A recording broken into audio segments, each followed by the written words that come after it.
ನಮಸ್ಕಾರಪ್ಪ ನನ್ನೆಲ್ಲ ದೊಡ್ಡ ಮಂದಿಗೆ. ಬರ್ರಿ, ನಿನ್ನ ನಡೆದಂತ ಮ್ಯಾಚ್ ಅಲ್ಲಿ ಭಾರತ ಒಂದು ತಂಡ ಒಂದು ಮೊದಲ T20 ಪಂದ್ಯದಲ್ಲಿ ಭರ್ಜರಿ ಅಂತ ಜಯವನ್ನು ಗಳಿಸಿದೆ. ಅದು ಮ್ಯಾಚ್ ಅಲ್ಲಿ ಬಾಯಿಗೆ ಬರ್ಸ್ಕೊಂತಾರಪ್ಪ. ಆ ಕಡೆನೂ ಮ್ಯಾಚ್ ಈ ಕಡೆ ಮ್ಯಾಚ್ ಒಂಥರ ಶ್ರೀಲಂಕಾ ತಂಡವು ಗೆಲುವಿನ ಹಸ್ತದಲ್ಲಿ ಎಡವಿ ಭಾರತ ಒಂದು ಭರ್ಜರಿ ಆದಂತ ಜಯವನ್ನು ಗಳಿಸಿದೆ. ಮತ್ತೆ ಇವತ್ತ 3 ಗಂಟೆಗೆ ಒಂದು ಬಂಪರ್ ಮ್ಯಾಚ್ ಇದೆ. ಏನಪ್ಪಾ ಅಂದ್ರೆ ಅಲ್ಲಿ ವನಿತೆಯರ ಒಂದು ಫೈನಲ್ ಮ್ಯಾಚ್ ಇದೆ, ಶ್ರೀಲಂಕಾ ಮತ್ತು ಭಾರತ. ಇವತ್ತು 3 ಗಂಟೆಗೆ ಒಂದು ವನಿತೆಯರ ಏಷ್ಯಾ ಕಪ್ ಫೈನಲ್ ನ ಒಂದು ಮ್ಯಾಚ್ ಇದೆ. ಆ ಮ್ಯಾಚ್ ಮಿಸ್ ಮಾಡದೆ ನೋಡಿ. ಅದಕ್ಕೂ ಮುಂಚೆ ನನ್ನ ಚಾನಲ್ ಮಹೇಶ್ ಕ್ರಿಕೆಟ್ ಚಾನಲ್ ನ ಸಬ್ಸ್ಕ್ರೈಬ್ ಮಾಡೋದನ್ನ ಮರಿಬೇಡಿ, ಆಲ್ ನೋಟಿಫಿಕೇಶನ್ ಆನ್ ಮಾಡೋದನ್ನು ಮರಿಬೇಡಿ. ಓಕೆ, ಬಾರಿಯಪ್ಪ. ನಿನ್ನೆ ನಡೆದಂತ ಮ್ಯಾಚ್ ಬಗ್ಗೆ ಒಂದಿಷ್ಟು ಮಾಹಿತಿಯನ್ನು ಶೇರ್ ಮಾಡ್ಲಿಕ್ಕೆ ಬಂದಿದ್ದೇನೆ. ಬರ್ರಿ, ನಿನ್ನೆ ನಡೆದಂತ ಶ್ರೀಲಂಕಾ ಮತ್ತು ಇಂಡಿಯಾ ಮ್ಯಾಚ್ ನಡುವೆ ನಡೆದಂತ ಒಂದು ಪಂದ್ಯ ಒಂದು ರೋಚಕತೆಯಿಂದ ಕೂಡಿತು ಅಂತ ಹೇಳ್ಬೇಕು.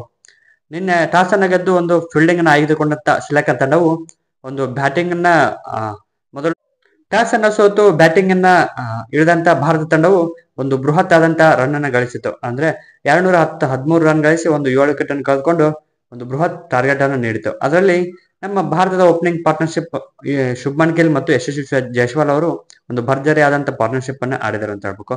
ಜೈಸ್ವಾಲ್ ಅವರು 40 ರನ್ ಗಳಿಸಿದರೆ ಶುಭ್ಮನ್ ಗಿಲ್ ಅವರು ಒಂದು 34 ರನ್ ಗಳಿಸಿದರು.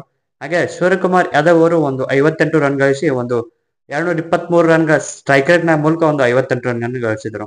ಮತ್ತೆ ಪಂತ್ ಅವರೊಂದು 148 ಸ್ಟ್ರೈಕ್ ರೇಟ್ ನ ಮೂಲಕ ಒಂದು 49 ರನ್ ಗಳಿಸಿ ಔಟ್ ಆದ್ರು ಅಂತ ಹೇಳ್ಬೇಕು. ಇವರ ಒಂದು 4 ಜನರ ಒಂದು ಭರ್ಜರಿ ಆದಂತ ಬ್ಯಾಟಿಂಗ್ ನ ಮೂಲಕ ಭಾರತ ತಂಡ ಒಂದು ಬೃಹತ್ ಆದಂತ ಮೊತ್ತವನ್ನು ಗಳಿಸಲಿಕ್ಕೆ ಸಾಧ್ಯವಾಯಿತು. ಅದಂತೆ ಲಂಕನ್ ಬೌಲಿಂಗ್ ನಲ್ಲಿ ಯಾರಪ್ಪ ಚೆನ್ನಾಗಿ ಹಾಕಿದ್ರು, ಆದ್ರೂ ಕೂಡ ದುಬಾರಿಯಾಗಿ ಬೌಲಿಂಗ್ ನಲ್ಲಿ ವಿಕೆಟ್ ಪಡೆದರೂ ಕೂಡ ಒಂದಷ್ಟು ದುಬಾರಿ ರನ್ ಗಳನ್ನ ನೀಡಿದ್ದು ಮತ್ತು ವಿಕೆಟ್ ಅನ್ನು ಕಬಳಿಸಿದರು. ಇದರಲ್ಲಿ ದಿಶನ್ ಮಧುಸಂಕ ಅವರು 1 ವಿಕೆಟ್ ಅನ್ನು ಕಬಳಿಸಿದರೆ ಅಶಿತಾ ಅಂತ ಅವನು 1 ವಿಕೆಟ್ ಅನ್ನು ಕಬಳಿಸಿದರು.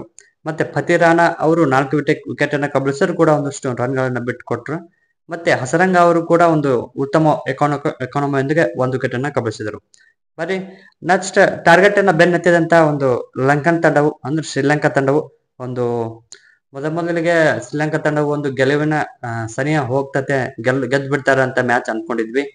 ಆದ್ರೆ ಭಾರತ ತಂಡ ಕೊನೆಯಲ್ಲಿ ಒಂದು ಮಿರಾಕಲ್ ಅನ್ನ ಮಾಡಿ ಮತ್ತೆ ಭಾರತ ತಂಡ ಗೆಲುವಿನ ಟ್ರ್ಯಾಕ್ಗೆ ಮರಳಿ ಒಂದು ಜಯವನ್ನ ಕಂಡಿತು ಅಂತ ಹೇಳ್ಬೇಕು.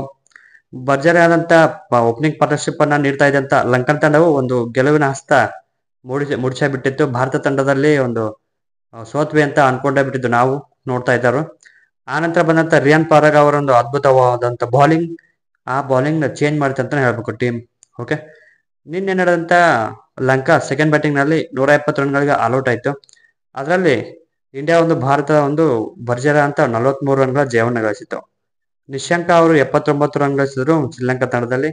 ಕುಶಾಲ್ ಮೆಂಡಿಸ್ ಅವರು 45, ಮತ್ತೆ ಕುಶಾಲ್ ಪರೇರಾ ಅವರು 20, ಮತ್ತೆ ಮೆಂಡಿಸ್ ಅಂದ್ರೆ ಅವರು 12. ಈ 4 ಆಟಗಾರರು ಒಂದು ಕೊಂಚ ಇಂಡಿಯಾ ಬೌಲಿಂಗ್ ತಂಡದಲ್ಲಿ ಒಂದಿಷ್ಟು ಭಯವನ್ನು ಹುಟ್ಟಿಸಿದರು.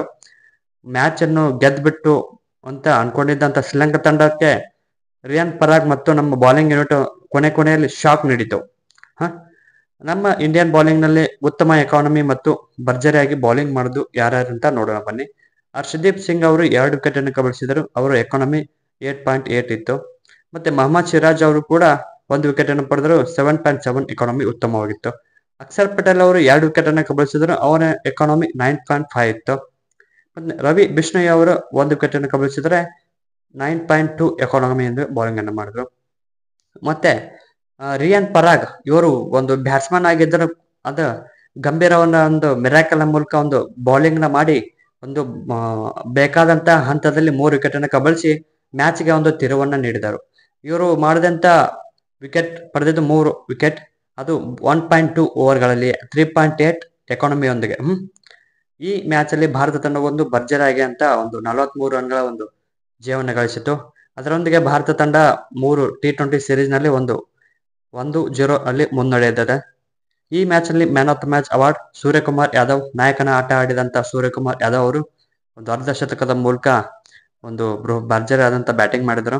ಅವರು ಈ ಮ್ಯಾಚ್ ನಲ್ಲಿ ಒಂದು man of the match award ಅನ್ನು ಪಡೆಯಲಿಕ್ಕೆ ಒಂದು ಅರ್ಹರು ಅಂತ ಹೇಳ್ಬೇಕು. ಓಕೆ, ನನ್ನ ಚಾನಲ್ ನೇಮ್ ಬಂದ್ಬಿಟ್ಟು ಮಹೇಶ್ ಕ್ರಿಕ್ ಇನ್ಫೋ ಚಾನಲ್. ಎಲ್ಲರೂ ಸಬ್ಸ್ಕ್ರೈಬ್ ಮಾಡಿ, ಆಲ್ ನೋಟಿಫಿಕೇಶನ್ ಆನ್ ಮಾಡ್ಕೊಳ್ಳಿ. ಕೊನೆಯವರೆಗೂ ಈ ವಿಡಿಯೋನ ತಪ್ಪದೆ ನೋಡಿ. Thank you, bye.